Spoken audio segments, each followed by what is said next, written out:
Hello toppers, my self Mukesh Kumar Tiwari और mindset topper के life process के लेक्चर नंबर 4 में आपका स्वागत है। हमने अब तक पढ़ा था न्यूट्रिशन के बारे में, जिसमें कैसे ऑर्गेनिज्म अलग अलग खाना बनाता है और क्या सारे ऑर्गेनिज्म खाना बनाते हैं? नहीं। तो दूसरे ऑर्गेनिज्म से कैसे लेते हैं और एट लास्ट कैसे यूटिलाइज करते हैं। तो बॉडी उस पूरे खाने को डाइजेस्ट करती है, एब्जॉर्ब करती है, ठीक है, और बॉडी उन एब्जॉर्ब फूड को यूटिलाइजेशन के प्रोसेस में यूज करती है। लेकिन इन सारी चीजों को करने के लिए बॉडी को एनर्जी चाहिए और एनर्जी खाने से मिलती है। तो जो कैसे खाना लिया गया, बनाया गया, हमने न्यूट्रिशन में पढ़ा था। अब उस खाने से एनर्जी कैसे बनती है, यही हमारा आज का टॉपिक है, जिसका नाम है रेस्पिरेशन। तो आज का हमारा टॉपिक है रेस्पिरेशन, जिसमें आप ये पढ़ेंगे कि खाने को तोड़ के एनर्जी बनाई जाती है और क्या हर ऑर्गेनिज्म खाना एक जैसा खाता है? क्या नहीं। तो उनके खाने को तोड़ने के प्रोसेस भी अलग अलग होंगे। तो चलिए उसके बारे में समझते हैं। तो सबसे पहले रेस्पिरेशन क्या है? खाने को तोड़कर एनर्जी बनाना क्या कहलाता है? रेस्पिरेशन। तो the breakdown of food to produce energy. खाने को तोड़कर एनर्जी बनाना, इसी प्रोसेस को क्या कहेंगे? एटीपी कहेंगे। ठीक है। अब क्या हुआ कि सर एटीपी क्या है? तो ATP is a form of energy. और एटीपी क्या है?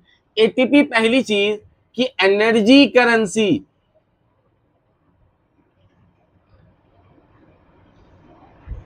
एटीपी क्या है? Energy currency of cell. मतलब जब भी बॉडी को एनर्जी की डिमांड होगी, उसको क्या चाहिए होगा? एटीपी चाहिए होगा। सर एटीपी एटीपी का कहा जा रहा है, एटीपी का फुल फॉर्म क्या है? एटीपी का फुल फॉर्म होता है एडेनोसाइन ट्राई फॉस्फेट। मतलब इसमें कितने फॉस्फेट है सर? इसमें 3 फॉस्फेट है। ठीक है। और जब आप इस 3 फॉस्फेट में से एक फॉस्फेट को अलग कर दो और 2 फॉस्फेट को एक साथ रखिए, मतलब क्या हो? ब्रेकडाउन ऑफ एटीपी करना, एटीपी के बॉन्ड को तोड़ना है। जब एटीपी के बॉन्ड को तोड़ेंगे तब एनर्जी रिलीज होगी, तब तक एटीपी के अंदर वो एनर्जी स्टोर्ड होती है। तो हम क्या कह सकते हैं? एटीपी क्या है? ATP is a stored form of energy. ATP क्या करती है? एनर्जी को अपने अंदर स्टोर करके रखती है। और जब आप एटीपी को तोड़ेंगे, किसमें? एडेनोसाइन डाइफॉस्फेट में और एक आयोनाइज्ड फॉस्फेट में तोड़ेंगे, तो इस ब्रेकडाउन ऑफ बॉन्ड के कारण एनर्जी रिलीज होती है। तब तक एटीपी अपने अंदर जमा करके रखता है। क्या हर ऑर्गेनिज्म का रेस्पिरेशन करने का तरीका सेम होगा क्या? बिल्कुल नहीं। जैसे हर ऑर्गेनिज्म का न्यूट्रिशन का तरीका सेम नहीं हो सकता, वैसे उनके बाकी प्रोसेसेस भी सेम होने के चांसेस कम है। लेकिन रेस्पिरेशन में सबका एंड प्रोडक्ट जो है एटीपी, सबका सेम होगा। ठीक है। तो रेस्पिरेशन किया कैसे जाता है? तो सबसे पहले ये समझिए कि respiration is a physio chemical process. मतलब क्या हुआ? रेस्पिरेशन में physical process, physical structures, morphological structure का यूज होता है और केमिकल प्रोसेस, एटीपी बनाने के प्रोसेस में भी यूज होता है। बॉडी को कुछ तो चाहिए ना रेस्पिरेशन प्रोसेस को करने के लिए, तो उस प्रोसेस के लिए बॉडी स्ट्रक्चर्स यूज करता है और वही स्ट्रक्चर्स के यूज करने के प्रोसेस को फिजिकल प्रोसेस कहते हैं। और बॉडी खाने को तोड़कर एनर्जी बनाता है, उसी प्रोसेस को केमिकल प्रोसेस कहते हैं। तो कौन कौन से प्रोसेस होगा हमारे पास? फिजिकल और दूसरा केमिकल प्रोसेस। क्या सबका स्ट्रक्चर सेम होता है? हर ऑर्गेनिज्म का स्ट्रक्चर सेम होता है क्या? नहीं। कुछ ऑर्गेनिजम्स के पास लंग्स है, कुछ ऑर्गेनिजम्स के पास वेब फीट है। तो जबकि अलग अलग स्ट्रक्चर्स ऑर्गेनिजम्स के पास हैं, तो उनके काम करने के तरीके भी अलग अलग होंगे।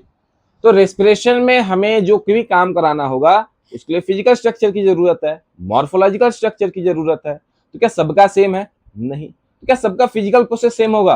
बिल्कुल नहीं। तो क्या हो गया? फिजिकल प्रोसेस अलग अलग होता है, varies in different organism, her organism में फिजिकल प्रोसेस करने का तरीका अलग अलग होगा। क्यों? ड्यू टू डिफरेंट मॉर्फोलॉजी, उनका बनावट अलग अलग है। लेकिन सबका मेन मोटिव क्या है? लास्ट में एटीपी बनाना। तो एटीपी कैसे बनेगा? केमिकल रिएक्शन से बनेगा। तोड़ोगे ना, ये तो केमिस्ट्री है, केमिकल रिएक्शन है। तो केमिकल प्रोसेस सबका सेम है। उसी तरीके से फूड को तोड़कर एनर्जी बनाने का प्रोसेस, लास्ट का प्रोसेस, जिसमें बॉडी के सेलुलर और रेस्पिरेशन का प्रोसेस है, सबका सेम होगा। तो सेम इन ऑल ऑर्गेनिज्म, क्योंकि सबको क्या बनाना है? सबको बनाना है एंड प्रोडक्ट। सबका एंड प्रोडक्ट क्या है? एटीपी है। तो फिजिकल प्रोसेस क्यों अलग है? क्योंकि सबकी स्ट्रक्चर्स अलग अलग है। केमिकल प्रोसेस क्यों सेम है? क्योंकि सबका एंड प्रोडक्ट सेम होगा, एटीपी। तो लास्ट प्रोसेस सबका सेम होगा और फिजिकल प्रोसेस सबका अलग अलग होगा। कई बार हम लोग ब्रीदिंग और रेस्पिरेशन को एक ही मान लेते हैं, तो क्या वो दोनों एक्चुअली एक है? चलिए समझते हैं। ब्रीदिंग का मतलब होता है हवा को अपने अंदर लाना, जिसको इनहेलेशन बोलते हैं, और हवा को बाहर करना, जिसको एक्सहेलेशन बोलते हैं। जबकि रेस्पिरेशन में क्या होता है? रेस्पिरेशन में हम लोग खाने को तोड़ते हैं। तोड़ेंगे ना? बिल्कुल तोड़ेंगे। तो आइए समझते हैं breathing and respiration. Sir breathing में होता क्या है? ब्रीदिंग क्या करेगा? Breathing involves inhalation. इसमें क्या होगा? एयर बॉडी के अंदर जाएगा, एंड एक्सहेलेशन, जिसमें क्या होगा? एयर बॉडी के बाहर जाएगा। जबकि रेस्पिरेशन में क्या होगा? रेस्पिरेशन में होता है ब्रेकडाउन ऑफ फूड, खाने को तोड़ा जाता है। क्या यहां पे बॉडी स्ट्रक्चर्स को यूज करेगी? बॉडी काम कर रही है क्या? बिल्कुल। तो क्या बॉडी एटीपी यूज करेगी, एनर्जी यूज करेगी? बिल्कुल करेगी। यहां पे क्या हुआ? ATP used. क्या रेस्पिरेशन में बॉडी काम कर रही है? बिल्कुल कर रही है। तो क्या बॉडी एनर्जी यूज करेगी? बिल्कुल यूज करेगी। लेकिन फिर भी हम लोग लिखते हैं the breakdown of food to produce energy, कहते हैं ना। तो समझिए कि तुमने किसी कंपनी में आपने क्या किया कि किसी दोस्त से क्या किया, कुछ पैसे उधार ले लिए, ठीक है, लौटाओगे ना। मतलब आप नेगेटिव में भी चल रहे, मान लो किसी से आपने 2 रुपए ले लिए, ठीक है, और उस 2 रुपए को किसी ऐसे व्यक्ति को दे दिया जो उस 2 रुपए से ज्यादा पैसे बना सकता है, ठीक। तो अब आपने 2 रुपए किसी से लिए, तो आप -2 में चल रहे हैं क्योंकि वापस देना है, और आपने किसी ऐसे व्यक्ति को दिया जो कि उस 2 रुपए से ज्यादा रुपए बना ले, ठीक है। तो उसने कितना रुपए बना लिया? उसमें मान लो 38 रुपए बना लिए। तो बनाए तो प्लस होगा कि माइनस? प्लस होगा, क्योंकि आपके पास आ गया और आप उसने आपको वापस दे दिया। लेकिन आपने इनिशियली कितना यूज किया था? सर आपने 2 रुपए यूज किए थे, 38 मिल गए, तो आपका नेट प्रॉफिट कितने का हुआ? नेट प्रॉफिट हुआ आपका 36 का। सेम इसी तरीके से रेस्पिरेशन भी 2 एटीपी यूज करती है, ठीक है, और बनाती कितना है? वो बनाती है 38 एटीपी। तो आखिर जितना यूज किया है उसको तो हम हटा देंगे। तो टोटल आप प्रॉफिट में चल रहे हैं कि लॉस में चल रहे हैं? टोटल आप प्रॉफिट में चल रहे हैं ना। तो सबको ये बताओगे कि मैंने 2 इस्तेमाल किया, 38 मिल गया, 38 मिल गया, ऐसा नहीं है ना। आप लास्ट में यही बताओगे ना कि सर टोटली मुझे 36 एटीपी का फायदा हुआ। उसी तरीके से बॉडी टोटली 36 एटीपी बनाता है। तो क्या हुआ यहां पे? एटीपी क्या हुआ? यूज हुआ कि बना? सर बना। और कितना बनता है कंप्लीट ब्रेकडाउन ऑफ फूड में? 36 एटीपी। कब? लेकिन जब फूड कंप्लीटली ब्रेकडाउन हो जाए, ठीक है। अब क्या हुआ कि रेस्पिरेशन में एंजाइम्स यूज होते हैं। यहां क्या होगा? Enzyme used. जबकि ब्रीदिंग में किसी एंजाइम्स का इन्वॉल्वमेंट नहीं है, तो यहां क्या लिख देंगे? No enzyme use. ठीक है। अब रेस्पिरेशन में सेलुलर प्रोसेस आता है जो सेल के अंदर होता है, लेकिन ब्रीदिंग तो कंप्लीटली फिजिकल प्रोसेस है, आया ना। तो क्या ये सेल के अंदर होगा रेस्पिरेशन? बिल्कुल होगा। तो हम इसे क्या बोलेंगे? इंट्रा सेलुलर प्रोसेस है। जबकि ये सेल के बाहर होता है तो क्या हो गया? Extra cellular process. तो सर ब्रीदिंग क्या होगा? हवा को अंदर लेना, बाहर छोड़ना। ब्रीदिंग में क्या होगा? एनर्जी यूज होगी, जबकि एंजाइम्स का कोई यूज नहीं होगा और इस सेल के बाहर होते हैं। इसका एग्जैक्ट अपोजिट, रेस्पिरेशन में खाना तोड़ा जाएगा, एनर्जी बनाई जाएगी, एंजाइम्स यूज किए जाएंगे और ये सेल के अंदर होता है, तो इंट्रासेलुलर प्रोसेस है। ठीक है, चलिए आगे बढ़ते हैं। सर फोटोसिंथेसिस में हम लोग पढ़ते हैं कि खाने को बनाया जाता है, जबकि रेस्पिरेशन में खाने को तोड़ा जा रहा है।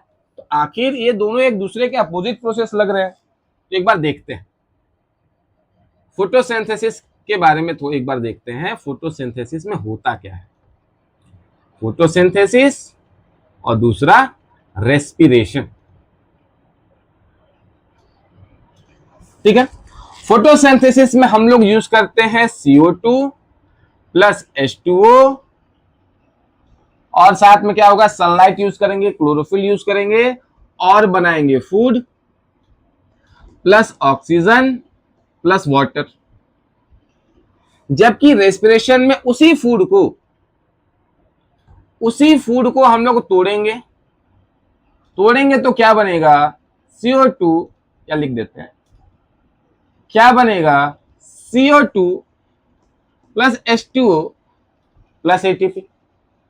ठीक है, अब देखिए कि एक में ऑक्सीजन बना और एक में ऑक्सीजन इस्तेमाल किया गया। एक में खाना बनाया गया और एक में खाने को तोड़ा गया। एक ने CO2 और H2O को यूज किया तो एक ने CO2 और H2O को बनाया। तो क्या कंप्लीटली अपोजिट प्रोसेस लग रहे हैं? हाँ, बिल्कुल कंप्लीटली अपोजिट प्रोसेस है।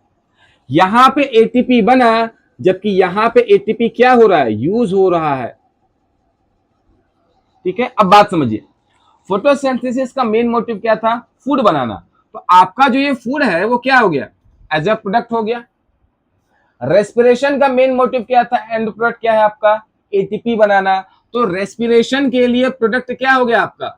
ATP। और इनके अलावा जो कुछ भी है वो क्या हो जाएगा? बाय प्रोडक्ट हो जाएगा। तो ऑक्सीजन क्या है आपका? ऑक्सीजन है बाय प्रोडक्ट। ये दोनों भी क्या हो गया आपके? By product. और वाटर तो फोटोसिंथेसिस में पहले भी था और लास्ट में बच गया, तो कुछ भी नहीं है। तो इनमें एक डिफरेंसेस तो ये हमें पता चल गया कि कंप्लीटली अपोजिट प्रोसेस है, और एक में ATP यूज हो रहा है और एक में ATP बन रहा है। और कौन कौन से डिफरेंसेस है यहीं से हम लोग लिख लेते हैं। तो डिफरेंसेस क्या क्या होंगे, चलिए देखते हैं। Photosynthesis and respiration. ठीक है, अब फोटोसिंथेसिस कौन सा प्रोसेस है सर? फूड फॉर्मिंग प्रोसेस है। जबकि रेस्पिरेशन कौन सा process sir? Breakdown of food है। यहां खाना तोड़ा जा रहा है। ठीक है, अब इसमें क्या फोटोसिंथेसिस में क्या यूज कर रहे हो? फोटोसिंथेसिस में CO2 और वाटर यूज कर रहे हो, जबकि रेस्पिरेशन में आप CO2 और वाटर को बना रहे हो। क्या होगा? बनता है। ठीक है, अब क्योंकि बॉडी काम कर रही है तो यहां पे फोटोसिंथेसिस में क्या होगा? ATP यूज होगा। जबकि रेस्पिरेशन का मेन मोटिव ही था कि फूड को तोड़कर खाना बनाना है, यहां पे क्या हो जाएगा? ATP formed. ठीक है, अब ये होता कहां है सर? फोटोसिंथेसिस होता है हमारा ग्रीन पार्ट ऑफ सेल्स में। कहां होगा photosynthesis? Green part of cells में होते हैं। या जैसे कि जहां जहां क्लोरोफिल प्रेजेंट होगा, यहां क्या लिख देंगे? Occurs in green part of plant या फिर साइनोबैक्टीरिया। और ग्रीन पार्ट का मतलब क्या, क्लोरोफिल होना जरूरी है फोटोसिंथेसिस के लिए। क्या रेस्पिरेशन भी क्या है, सिर्फ उसी जगह पे होगा जहां चीजें मौजूद होंगी, जहां कुछ खास होगा, स्पेशल होगा? नहीं, ये सब जगह होता है। ऑकर इन ऑल ऑर्गेनिजम्स, पहले तो सारे ऑर्गेनिजम्स में होते हैं और सारे सेल्स में होते हैं, ठीक है। अब ध्यान दोगे कि हमने फर्स्ट लेक्चर में ही मेटाबॉलिज्म पढ़ा था, जिसमें एनाबॉलिज्म और कैटाबॉलिज्म के बारे में पढ़ा था। एनाबॉलिज्म में चीजों को जोड़कर नई चीज बनाई जा रही थी, तो क्या दो चीजों को जोड़कर नई चीज बनाई गई? बिल्कुल। एनाबॉलिज्म में एटीपी यूज किया जा रहा था, क्या यहां भी एटीपी यूज किया गया है? बिल्कुल। तो कह सकते हैं फोटोसिंथेसिस एक एनाबॉलिक प्रोसेस है। रेस्पिरेशन की बात करते हैं, क्या रेस्पिरेशन में किसी बड़ी मॉलिक्यूल्स को तोड़कर छोटे छोटे मॉलिक्यूल्स में कन्वर्ट करना है? बिल्कुल। क्या कैटाबॉलिज्म में आप एटीपी बना रहे थे? बिल्कुल। तो क्या रेस्पिरेशन एक कैटाबॉलिक प्रोसेस है? सिंपल सी बात है। ये कौन सा प्रोसेस होगा? It is a catabolic process. जबकि ये क्या है? It is an anabolic process. इन सब चीजों से एक सिंपल सी बात निकली, क्या सर? कि photosynthesis and respiration are two opposite process. ये एक दूसरे के अपोजिट प्रोसेसेस है। एक दो डिफरेंसेस को छोड़ दो, कहां होता है, ठीक है। तो क्या क्या है फोटोसिंथेसिस में? खाना बनाने का प्रोसेस है, जबकि रेस्पिरेशन में खाना तोड़ने का। कार्बन डाइऑक्साइड और वाटर यूज किया जाता है, जबकि यहाँ पे कार्बन डाइऑक्साइड और वाटर बनाया जाता है। एक में एटीपी यूज किया जाता है, एक में एटीपी बनाया जाता है। एक एनाबॉलिक प्रोसेस है, एक कैटाबॉलिक प्रोसेस है। एक में सिर्फ ग्रीन पार्ट ऑफ प्लांट, जहां क्लोरोफिल प्रेजेंट होगा वही होगा। जबकि क्या सारे ऑर्गेनिज्म में फोटोसिंथेसिस होता है क्या? बिल्कुल नहीं। जबकि रेस्पिरेशन हर ऑर्गेनिज्म में होता है, हर ऑर्गेनिज्म के सेल्स में होता है, क्योंकि हर ऑर्गेनिज्म के सेल्स को एनर्जी चाहिए, ठीक है। चलिए आगे बढ़ते हैं।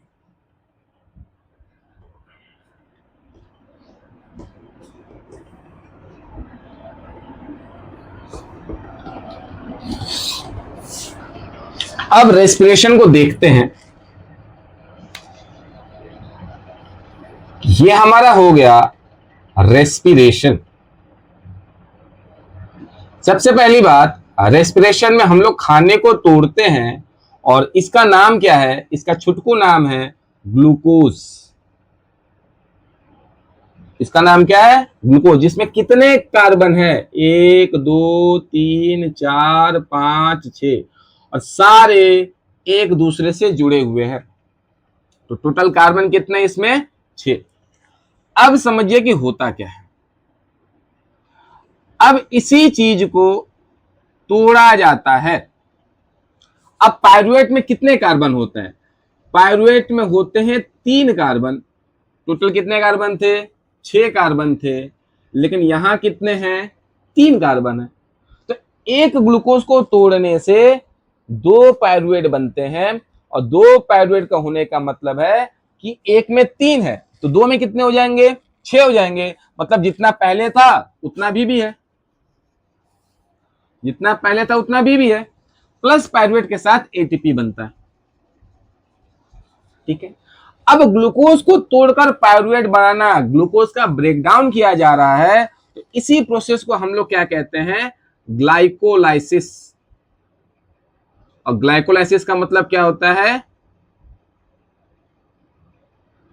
Breakdown of glucose. ग्लूकोज के तोड़ने के प्रोसेस को ही क्या कहते हैं?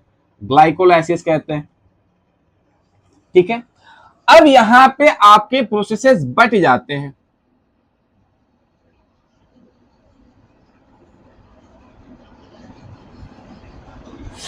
ठीक है। अगर प्रेजेंस ऑफ ऑक्सीजन, ऑक्सीजन की मदद से अगर आप पायरुवेट को तोड़ रहे हो, ठीक है, ऑक्सीजन की मदद से पायरुवेट को तोड़ोगे, तो आपका क्या बनेगा, आपका ये जो ग्लूकोज है कंप्लीटली ब्रेक डाउन हो जाएगा, मतलब ये 6 कार्बन के जो बॉन्ड है सारे अलग अलग हो जाएंगे।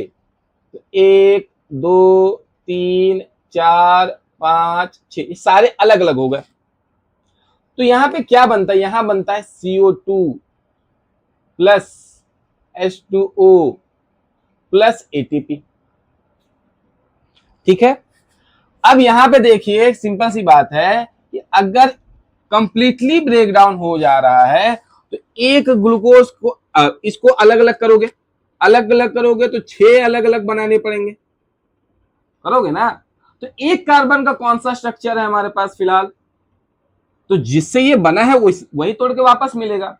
तो CO2 एक कार्बन का है, और क्योंकि हमें टोटल 6 कार्बन के बनाने थे तो क्या मैं इसे 6 लिख सकता हूं, बिल्कुल लिख सकता हूं। तो कंप्लीट ब्रेकडाउन ऑफ ग्लूकोज में कितने कार्बन डाइऑक्साइड बनते हैं, और 6। हमने फोटोसिंथेसिस में भी 6 ही कार्बन लिखा है। ठीक है, ये कितने कार्बन के हैं सर, ये है हमारे 6 कार्बन के। ठीक है, अब यहां बात करते हैं।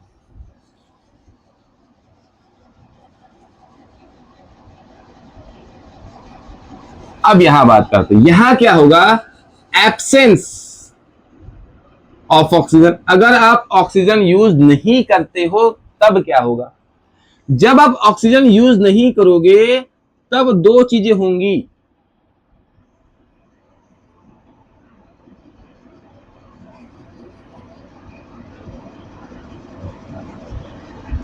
जब आप ऑक्सीजन यूज नहीं करोगे तब दो चीजें होंगी, कौन कौन सी, एक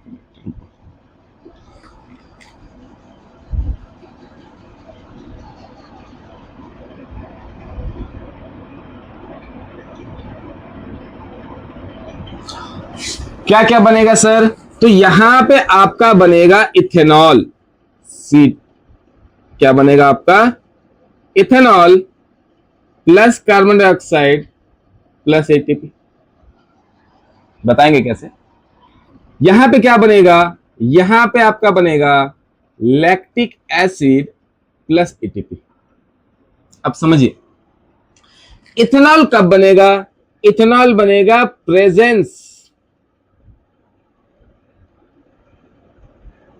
प्रेजेंस ऑफ ईस्ट की मदद से, ईस्ट की मौजूदगी में आपका ग्लूकोज टूटकर क्या बनेगा, इथेनॉल बनेगा। अब इथेनॉल का फॉर्मूला क्या है, C2H5OH, और कार्बन डाइऑक्साइड का फॉर्मूला क्या है, वो तो है सिंपल से लिखा हुआ है। लैक्टिक एसिड का फॉर्मूला है C3H6O3। अब देखो यहां कितने कार्बन है सर, यहां 2 कार्बन है, यहां कितना कार्बन है 3।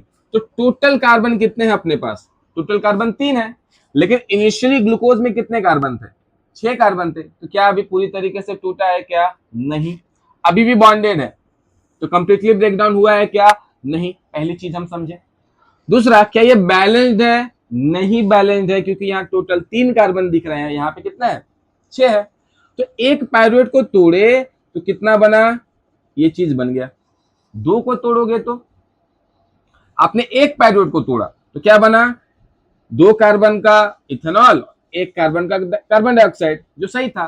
लेकिन 2 पायरुवेट को तोड़ोगे तो 2 सारी चीजें डबल डबल हो जाएंगी। ये कितना हो गया, 2 इथेनॉल बनता है, ये कितने कार्बन डाइऑक्साइड बन गए, 2 कार्बन डाइऑक्साइड बन गए। तो टोटल 4 2 6 कितने बन गए, टोटल 6 कार्बन। क्या जितना पहले था उतना भी है, बिल्कुल है। ठीक है, यहां देखिए आपने एक पायरुवेट को तोड़ा तो कितने कार्बन का लैक्टिक एसिड बना, 1 कार्बन का। 2 पायरुवेट को तोड़ोगे तो 2 लैक्टिक एसिड बनेंगे, सिंपल सी बात है। तो 2 3 कितने कार्बन हो गए, 6। तो सर 6 पहले भी थे, 6 अभी भी है। ठीक है, यहां तक समझ में आया, बिल्कुल। अब ये समझिए,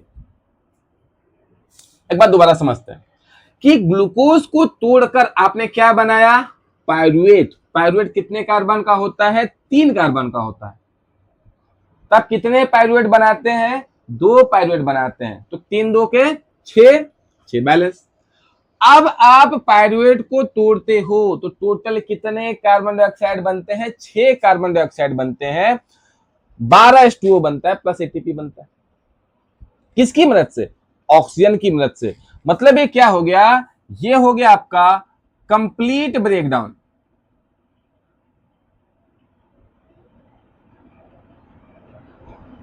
यहां ग्लूकोज पूरे तरीके से टूट गया।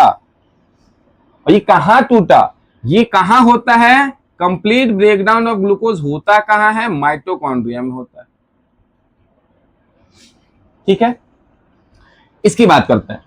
अब जब ऑक्सीजन नहीं होगा, जब ऑक्सीजन नहीं होगा तब आपका ग्लूकोज पूरे तरीके से टूटता नहीं है, तो इनकम्प्लीट।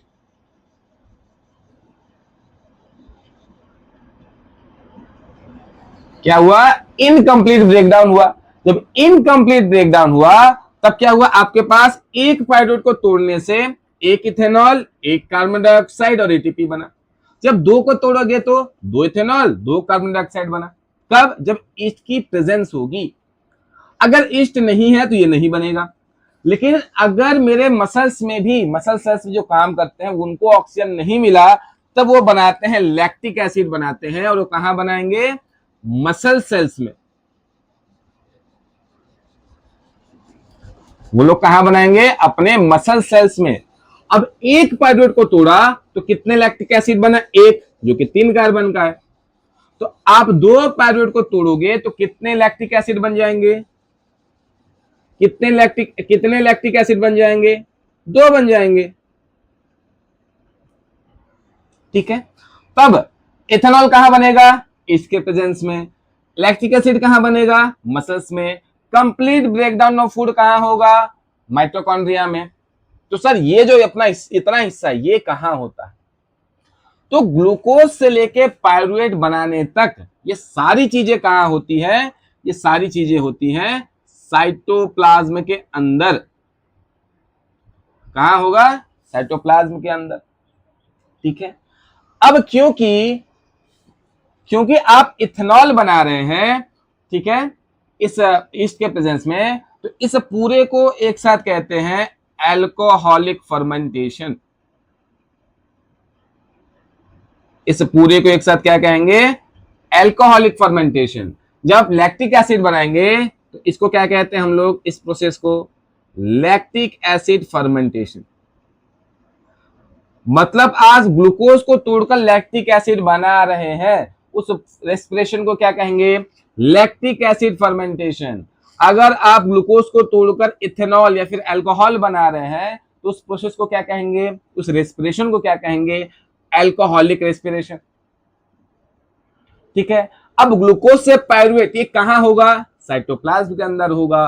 कंप्लीट ब्रेकडाउन कहां होगा? माइटोकॉन्ड्रिया में होगा। इसके प्लेस में क्या बनेगा? इथेनॉल बनेगा। लैक्टिक एसिड कहां बनेगा? मसल सेल्स के अंदर बनेगा। इसको ही छोटा सा लिख लेते हैं। क्या लिख लेंगे सर? कंप्लीट ब्रेकडाउन, या फिर जो लिख लेते हैं कंप्लीट ब्रेकडाउन कहां होगा? कंप्लीट ब्रेकडाउन आपका होता है माइटोकॉन्ड्रिया में। ठीक है, अल्कोहलिक फर्मेंटेशन कहां होगा? अल्कोहलिक फर्मेंटेशन आपका होता है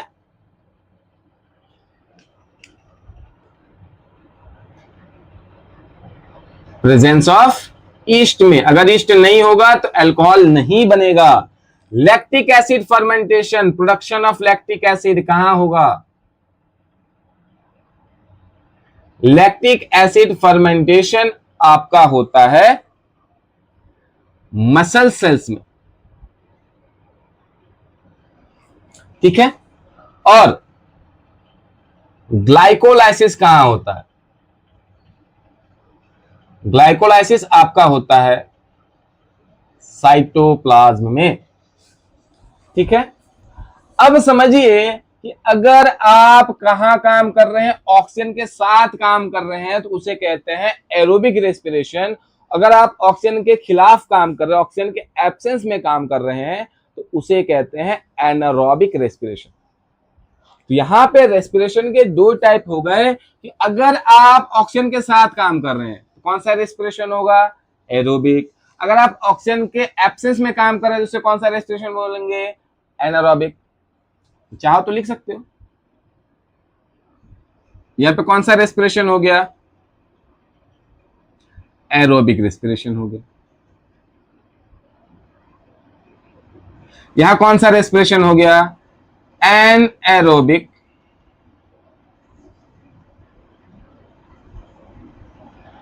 रेस्पिरेशन या फिर फर्मेंटेशन। तो सर यहां पे हमने दो रेस्पिरेशन के बारे में समझा, तो चलिए अब उसको पढ़ते हैं। तो अगर कोई पूछ दे सर एरोबिक रेस्पिरेशन कहां होता है, तो एरोबिक रेस्पिरेशन कहां होगा, माइटोकॉन्ड्रिया में।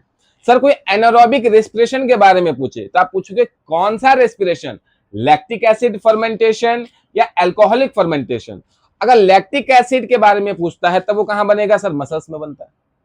सर अगर अल्कोहल के बारे में पूछेगा जो कि एनारोबिक रेस्पिरेशन का ही पार्ट है, वो कहां होगा, ईस्ट के प्रेजेंस में। ठीक है, यहां तक समझ में आया।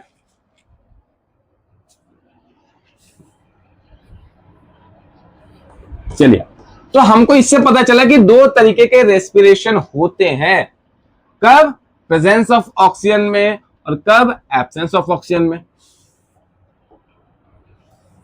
तो चलिए देखते हैं कौन कौन से रेस्पिरेशन हमने पढ़े। रेस्पिरेशन कितने टाइप के हो गए हमारे पास, दो टाइप के हो गए। कौन कौन सा, एक हो गया एरोबिक रेस्पिरेशन और दूसरा कौन सा होगा, anaerobic respiration.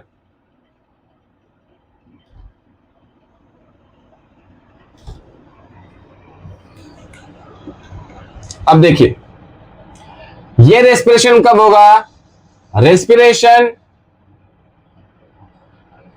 occurs in presence of oxygen। ये कब होगा, respiration occurs in absence of oxygen। ठीक है, अब जो ऑर्गेनिज्म ये शो करते हैं उसे हम लोग क्या कहेंगे, उसे हम लोग कहते हैं ऐसा ऑर्गेनिज्म जो शो करता है एरोबिक रेस्पिरेशन और ऐसा ऑर्गेनिज्म जो शो करता है एनारोबिक रेस्पिरेशन, उसे क्या कहेंगे। जो ऑर्गेनिज्म एरोबिक रेस्पिरेशन शो करता है उसे बोलते हैं एरोब्स, और जो ऑर्गेनिज्म एनारोबिक रेस्पिरेशन शो करता है उसे क्या बोलेंगे, एनारोब्स। ठीक है, तो मैं इन ह्यूमंस एरोब्स है कि एनारोब्स है, एरोब्स है। फिशेज एरोब्स है कि एनारोब्स है, एरोब्स है। ईस्ट एरोब्स एनारोब्स, एनारोब्स है क्योंकि उसको ऑक्सीजन से लेना देना नहीं है। ठीक है, अब यहां पे क्या होगा, complete breakdown of food. Complete हुआ तभी तो 6 से बना, 6 कार्बन फूड में थे, 6 कार्बन तोड़ के अलग अलग कार्बन हमने बना दिए 6 के। Complete breakdown of food. यहां क्या होता है एनारोबिक में, इनकम्प्लीट।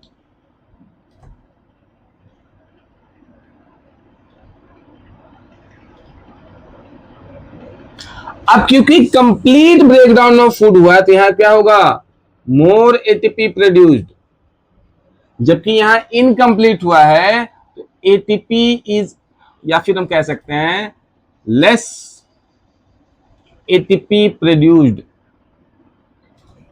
यहां पे प्रोडक्ट क्या है, यहां पे प्रोडक्ट क्या है और बाय प्रोडक्ट क्या है। प्रोडक्ट की बात करते हैं तो दोनों केस में प्रोडक्ट क्या होगा, एटीपी होगा। दोनों केस में प्रोडक्ट क्या होगा, एटीपी। लेकिन एनारोबिक के एरोबिक के केस में बाय प्रोडक्ट होता है CO2 एंड H2O, जबकि यहां बात करें तो यहां का भी प्रोडक्ट क्या होगा, एटीपी, बस अमाउंट कम होता है एरोबिक के मुकाबले। बाय प्रोडक्ट में समझिए, अगर आप लैक्टिक एसिड फर्मेंटेशन कर रहे हैं तो आपका बाय प्रोडक्ट क्या होगा, लैक्टिक एसिड। अगर आप एल्कोहलिक फर्मेंटेशन कर रहे हैं तो आपका बाय प्रोडक्ट क्या होगा, इथेनॉल प्लस कार्बन डाइऑक्साइड। ठीक है, अब कहां एग्जांपल लिख लेते हैं, कहां कहां होगा, तो आसान चीज है सर, माइटोकॉन्ड्रिया लिख सकते हैं, यहां होता है। इसकी बात करें तो ये कहां कहां होगा सर, ईस्ट के प्रेजेंस में होगा और हमारे मसल सेल्स में होते हैं। ठीक है, एक बार दोबारा देखते हैं। Aerobic respiration, presence of oxygen, anaerobic, absence of oxygen. जो ऑर्गेनिज्म एरोबिक रेस्पिरेशन शो करते हैं उसे क्या बोलेंगे, एरोब्स। जो एनारोबिक शो करते हैं उसे क्या बोलेंगे, anaerobes. Complete breakdown of food होता है एरोबिक में, जबकि एनारोबिक में इनकम्प्लीट होता है। अब क्योंकि कंप्लीट हुआ तो ज्यादा एटीपी बनेगा, यहाँ इनकम्प्लीट है तो एटीपी कम बनता है, 38 एटीपी बनता है, और जिसमें से 2 इस्तेमाल हो गए तो टोटल कितने एटीपी बनते हैं, 36। यहां 2 एटीपी। प्रोडक्ट क्या होगा, ATP. By product complete breakdown में CO2 एंड H2O। एनारोबिक में प्रोडक्ट एटीपी। बाय प्रोडक्ट अगर lactic acid fermentation, lactic acid anaerobic respiration show कर रहा है तो क्या होगा, लैक्टिक एसिड। और अल्कोहलिक में इथेनॉल प्लस कार्बन डाइऑक्साइड। अब एग्जांपल कौन कहां कहां होगा सर, माइटोकॉन्ड्रिया, इसमें कहां होगा, ईस्ट में और मसल सेल्स में। नेक्स्ट क्लास में हम लोग रेस्पिरेशन इन प्लांट और ह्यूमंस के बारे में समझेंगे। तब तक के लिए थैंक यू।